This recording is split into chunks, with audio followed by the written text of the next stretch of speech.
ಇನ್ನು ಕಾವೇರಿ ನೀರು ಬಿಡಲ್ಲ, ಹಿಂದೆ ಮೇಲ್ಮನವಿಯನ್ನ ಸಲ್ಲಿಸ್ತೀವಿ ಅಂತ ಸಿಎಂ ಡಿಕೆ ಶಿವಕುಮಾರ್ ಹೇಳಿಕೆಯನ್ನು ಕೊಟ್ಟಿದ್ದಾರೆ. ಏನು ನಿರಂತರವಾಗಿ ಇವತ್ತು ಮುಂಜಾನೆಯಿಂದ ಹೋರಾಟಗಳಾಯಿತು. ಈ ಹೋರಾಟಗಳ ಬೆನ್ನಲ್ಲೇ ಡಿಕೆಶಿ ಅವರು ಈ ಹೇಳಿಕೆಯನ್ನು ಕೊಟ್ಟಿರುವಂತದ್ದು. ಮೊದಲ ಬಾರಿಗೆ ಕಾವೇರಿ ಬಗ್ಗೆ ಸಿಎಂ ಡಿಕೆಶಿ ರಿಯಾಕ್ಷನ್ ಅನ್ನು ನೀಡಿದ್ದಾರೆ.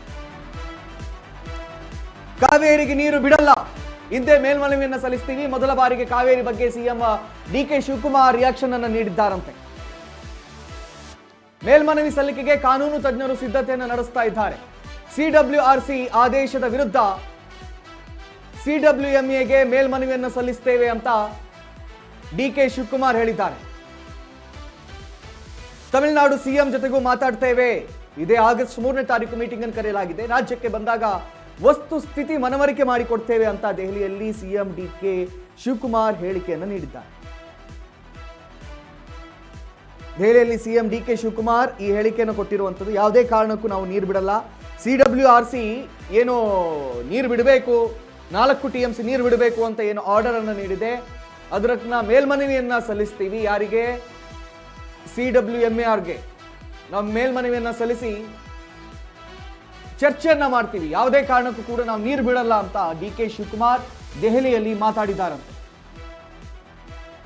ಸಿಡಬ್ಲ್ಯೂಆರ್ಸಿ ಆದೇಶವಾದ ವಿರುದ್ಧ ಸಿಡಬ್ಲ್ಯೂಎಂಎಗೆ ಮೇಲ್ಮನವಿಯನ್ನು ಸಲ್ಲಿಸ್ತೀವಿ ಅಂತ ಹೇಳಿದ್ದಾರೆ ಡಿಕೆ ಶಿವಕುಮಾರ್. ನಿರಂತರವಾಗಿ ಈ ಸಿಡಬ್ಲ್ಯೂಆರ್ಸಿಯ ಆಜ್ಞೆಯ ಬಳಿಕ ಏನು ಹೋರಾಟಗಳಾಗ್ತಾ ಇತ್ತು, ಪ್ರತಿಭಟನೆಗಳಾಗ್ತಾ ಇತ್ತು ನಾಡಿನಾದ್ಯಂತ, ಆ ವಿಚಾರ ಕುರಿತಾಗಿ ಮೊದಲ ಬಾರಿಗೆ ಇದಕ್ಕೆ ಡಿಕೆ ಶಿವಕುಮಾರ್ ಪ್ರತಿಕ್ರಿಯೆಯನ್ನು ನೀಡಿದ್ದಾರೆ. ಏನೇನು ಮಾತಾಡಿದ್ದಾರೆ ಕೇಳ್ಕೊಂಡು ಬನ್ನಿ. ಮೇಲ್ಮನವಿ ಸಲ್ಲಿಕೆಗೆ ಕಾನೂನು ತಜ್ಞರು ತಯಾರಿಯನ್ನು ಮಾಡ್ಕೊಳ್ತಾ ಇದ್ದಾರೆ. ನೋಡಿ, ರಾಜ್ಯದಲ್ಲಿ ಎಲ್ಲಾ ಕಡೆಗಳಲ್ಲೂ ಕೂಡ ಮುಂಗಾರು ಮಳೆಯ ಕೊರತೆ ಆಗಿದೆ. ಮುಂಗಾರು ಮಳೆಯ ಕೊರತೆ ಕುರಿತಾಗಿ ಜನರು ಇಲ್ಲಿ ಆಲ್ರೆಡಿ ಹಾಹಾಕಾರದಲ್ಲಿದ್ದಾರೆ. ಕುಡಿಯೋಕೆ ನೀರಿಲ್ಲ, ವ್ಯವಸಾಯಕ್ಕೆ ನೀರಿಲ್ಲ. ಕಬ್ಬಿನ ಬೆಳೆ ಮಂಡ್ಯ ಮದ್ದೂರು ಭಾಗದಲ್ಲಿ ಕಬ್ಬು 10 ತಿಂಗಳಾಗಿ ಬೆಳೆದು ನಿಂತಿದೆ, ಆದರೆ ಅದಕ್ಕೆ ಹಾಕೋಕೆ ನೀರಿಲ್ಲ. ಇಂಥ ಪರಿಸ್ಥಿತಿ ಇರುವಾಗ ಸಿಡಬ್ಲ್ಯೂಆರ್ಸಿ ತಮಿಳುನಾಡಿಗೆ 4 TMC ನೀರು ಬಿಡು ಅಂತ ಹೇಳಿದರೆ ಅದು ಎಷ್ಟು ಸತ್ಯ, ಎಷ್ಟು ಸರಿ ಅನ್ನುವಂಥ ಮಾತು. ಸೊ ಇದೀಗ ಇದಕ್ಕೆ ವಿರೋಧವನ್ನು ವ್ಯಕ್ತಪಡಿಸಿ ಮೇಲ್ಮನವಿಯನ್ನು ಸಲ್ಲಿಸಲಾಗ್ತಾ ಇದೆ.